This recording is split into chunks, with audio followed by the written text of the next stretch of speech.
Hi Charan అన్న, ఎలా ఉన్నారు? చాలా బాగున్నా. ఓకే, ఇప్పుడు ఈ సినిమాతో మరో ఇంకో వైబ్రేషన్ క్రియేట్ చేయబోతున్నారు, ఎలా అనిపిస్తుంది? అంటే ఆల్రెడీ వాళ్ళు వైబ్ క్రియేట్ చేసిన రూటెడ్ నుంచి వచ్చిన మనుషులు కదా, మై విలేజ్ బ్యాచ్ అంతా.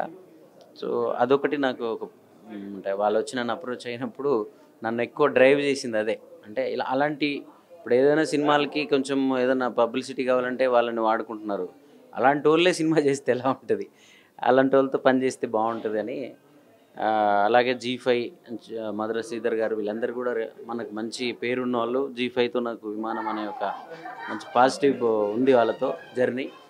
అలాగే మధుర శ్రీధర్ గారితో చాలా అనుబంధం ఉంది, మంచి మంచి పాటలు ఉన్నాయి ఆయనతో నాకు. సో ఒక మంచి ఏదో పాజిటివ్ బజ్ అనిపించింది నాకు. సో మధుర శ్రీధర్ గారితో ఒక మంచి అనుబంధం ఉంది, మంచి హిట్ సాంగ్స్ ఉన్నాయి నాకు ఆయనతో. అలాగే నా మంచి కోరుకునే చాలా కొద్ది మందిలో నేను ఎదగాలని కోరుకునే మనిషి ఆయన. G5లో ఆల్రెడీ విమానం అనే ఒక అద్భుతమైన సినిమాతో నా జర్నీ స్టార్ట్ అయింది. నేను బ్యాక్గ్రౌండ్ స్కోర్ అద్భుతంగా చేయగలనని నాకు చూపించింది విమానం అందరికీ. అలాగే మై విలేజ్ వీళ్ళందరినీ ఇదంతా ఏదో ఒక పాజిటివ్ బజ్ అనిపించింది. ఈ ప్రాజెక్ట్ నాకు వాళ్ళు ఫస్ట్ నన్ను అప్రోచ్ అయిన రోజే ఇది ఇట్ వైబ్రేషన్ వచ్చేసాయి నాకు. సో ఇలాంటి దాంట్లో మనం కూడా భాగం అవ్వడం, మన కాంట్రిబ్యూషన్ కూడా ఉండడం మంచిది అని చెప్పి నేను చాలా పాజిటివ్తోనే స్టార్ట్ చేశాను. అలాగే ఒక అద్భుతమైన 2 పాటలు వచ్చాయి. మళ్ళీ కూడా గంగప్రసాద్ అనే అబ్బాయి తను లిరిక్ రాసి తీసుకొచ్చారు. ఆ లిరిక్స్ కూడా ఎక్కడ కూడా నాకు ఏం చేంజ్ చేయాలనిపించలేదు, అంత బాగున్నాయి లిరిక్స్. ఆ లిరిక్స్ నన్ను ఇంకా కంపోజ్ చేయడానికి శివ అన్న ఆయన విజువల్, ఆయన నాకు ఇచ్చిన ఇన్పుట్స్ కావచ్చు, అనిల్ సినిమా కోసం వాళ్ళు పడే తపన నాకు ఆ ట్యూన్స్ ఎంత బాగా వచ్చాయో నా క్రెడిట్స్ అంతా వాళ్ళకే పోతాయి. ఇప్పుడు అంటే ఒక యూట్యూబ్ ఛానల్ స్టార్ట్ చేసి ఒక సినిమాని సపోర్ట్ చేసే అంటే మీరు చూడండి అనే రేంజ్ వరకు వెళ్ళారన్న. ఇప్పుడు వాళ్ళే సినిమా చేస్తున్నారు. ఇప్పుడు మీరు కూడా ఒక నువ్వో శిల్పి పాటలు, అలాగే నాగార్జున గారితో మీది కూడా జర్నీ అక్కడి నుంచి స్టార్ట్. ఎలా అనిపించింది? అంటే వీళ్ళతో ఇదిరా అంటే మిమ్మల్ని అద్దంలో చూసుకున్నట్టు అనిపించిందా? అవును, అంటే మనల్ని మనం ప్రూవ్ చేసుకోవడానికి దొరికిన అవకాశాలని దొరికిన వేదికల మీద చేసుకోవడం అనేది నా జీవితంలో కూడా ఉంది. నేను స్టార్ట్ అవ్వడమే పెద్ద పెద్ద సినిమాలతో ఇండస్ట్రీలో.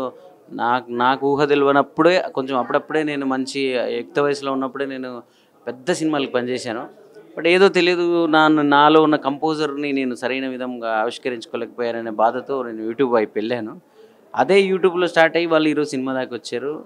సో నాకు ఇలాంటి వాళ్ళందరినీ అంటే వాళ్ళ సక్సెస్ని వాళ్ళే ఒక వేదిక వేసుకొని ప్రపంచానికి చూపించే మనుషులందరూ అంటే ఇష్టం. అలాంటి వాళ్ళకి నా వంతుగా నేను ఏమైనా చేయడానికి నేను చాలా ఎప్పుడు రెడీ ఉంటాను. బట్ ఇది నాకు కూడా ఉపయోగపడేది, నేను వాళ్ళకు ఉపయోగపడేది. ఇది పరస్పరం నేను ఎదుగుతున్న జర్నీ. ఇప్పుడు గరివిడి లక్ష్మి అని ఒక మంచి సినిమా చేస్తున్నాను పీపుల్ మీడియాలో.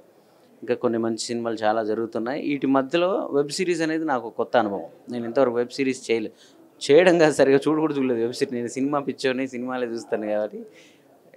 ఇప్పుడు ఈ మధ్య ఎప్పుడైతే వీళ్ళు వచ్చారో ఇప్పటి నుంచి వెబ్ సిరీస్ ఎక్కువ చూస్తున్నాను నేను. వాళ్ళ మ్యూజిక్ ఎలా ఉంటుంది, ఆ మీటర్ ఎలా ఉంటుంది అని తెలుసుకోవడానికి. ఇదేంటంటే రూటెడ్ ఆ తెలంగాణ, ఆ కల్చరు, ఆ పల్లె, అది అలాంటివన్నీ మనం బ్యాక్గ్రౌండ్ స్కోర్లో కూడా అదో రకమైన కొత్తగా బ్యాక్గ్రౌండ్ స్కోర్ చేయడానికి నాకు స్కోప్ ఉన్న సినిమా ఇది.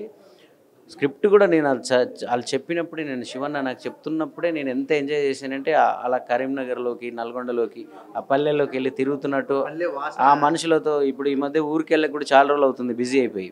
మళ్ళీ ఊరికి పోయి వచ్చినట్టే అనిపించింది స్టోరీ చెప్పినప్పుడు. ఇంకా రేపు మాపు నాకు రీల్స్ ఇస్తారు.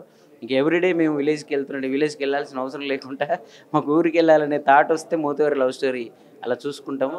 రేపు రిలీజ్ అయిన తర్వాత G5లో అందరు కూడా వాళ్ళకున్న బిజీ స్కెడ్యూల్స్లో వెళ్ళలేని పరిస్థితిలో అలా వెళ్ళాలి ఊరికి. ఆ ఊరిని ఏదన్నా మనం హోమ్ సిక్ అన్నాం కదా, విలేజ్ సిక్ ఏమైనా వస్తే అలా వెళ్ళి మోతేవారి లవ్ స్టోరీ చూడొచ్చు. అంత బాగా బ్యాక్గ్రౌండ్ స్కోర్ కూడా మేము ప్లాన్ చేసాం మా టీం అంతా. త్వరగా మాకు ఎగ్జైటింగ్గా ఉంది, అద్భుతంగా ఉంటుందని. ఈ సినిమాలో మోతవారి అంటే ఎవరన్నా? మోతవారి అనేది అది వాళ్ళే చెప్తారులే. నార్మల్గా క్యారెక్టర్ ఎవరని కాదు, ఆ మోతవారి మీనింగ్కి ఎవరు అంటున్నారు? ఈ సినిమాలో అందరూ మోతవారులే, ఎందుకంటే వాళ్ళని వాళ్ళు గెలిపించుకున్న వాళ్ళు కాబట్టి.